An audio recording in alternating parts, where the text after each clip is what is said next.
एक breaking news आहे। इकबाल सिंग चहल मुख्यमंत्र्यांचे अतिरिक्त मुख्य सचिव असणार आहेत। 22/3/2024 रोजी हस्तांतरण आदेश म्हणजेच आजच हस्तांतरण आदेश निघाल्याची माहिती समोर येते। डॉक्टर IAS चहल यांची आता नियुक्ती करण्यात आली आहे। इकबाल सिंग चहल हे मुख्यमंत्र्यांचे अतिरिक्त मुख्य सचिव असणार आहेत, तसे आदेश काढण्यात आलेले आहेत। तर चहल यांची मुख्यमंत्र्यांचे अतिरिक्त मुख्य सचिव मंत्रालय मुंबई म्हणून नियुक्ती करण्यात आलेली आहे। चहल हे मुंबई महापालिकेचे आयुक्त होते, पण त्यांची बदली करण्यात आल्यानंतर आता ते मुख्यमंत्र्यांचे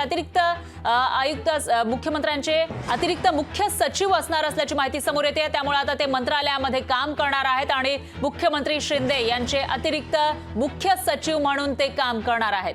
श्री पी वेलारासू यांची सुद्धा सचिवपदी नियुक्ती करण्यात आली आहे। सामाजिक न्याय आणि विशेष सहाय्य विभाग मंत्रालय इथं त्यांची नियुक्ती करण्यात आली आहे। आणि याविषयी अधिक माहितीसाठी आपले प्रतिनिधी अजय अडसूळ हे आपल्या सोबत जोडले गेले आहेत फोन लाईन वरून। अजय, काय सांगाल, महापालिकेचे जे आयुक्त आहेत किंवा उपायुक्त होते त्यांची बदली करण्यात आली होती, पण आता त्यांना मंत्रालयामध्ये त्यांची नियुक्ती करण्यात आल्याचं कळतंय, काय अपडेट्स आहेत याविषयी?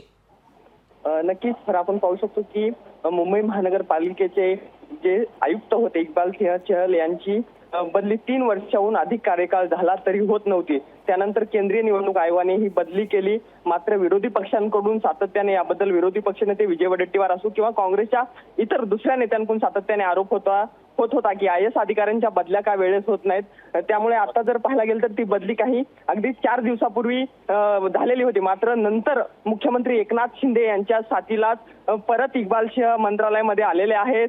ॲडिशनल चीफ सेक्रेटरी म्हणून त्यांची मंत्रालयामध्ये बदली झालेली आहे। यानंतरचा पुढचा काळ मुख्यमंत्री एकनाथ शिंदे यांच्यासोबतच इकबाल सिंह चहल हे सध्या घालणार आहेत, अशी सध्या माहिती समोर येत आहे। निश्चितच अजय, याचाच अर्थ मुंबईमधून ते बाहेर जाणार नाहीये, मुंबईमध्येच मंत्रालय आहे आणि याच ठिकाणी इकबाल सिंग चहल हे आता आपली सर्व्हिस देतील। दरम्यान धन्यवाद तुम्ही दिलेल्या या सविस्तर माहितीसाठी। लोकशाही मराठी ऐका, पहा, जागरूक रहा।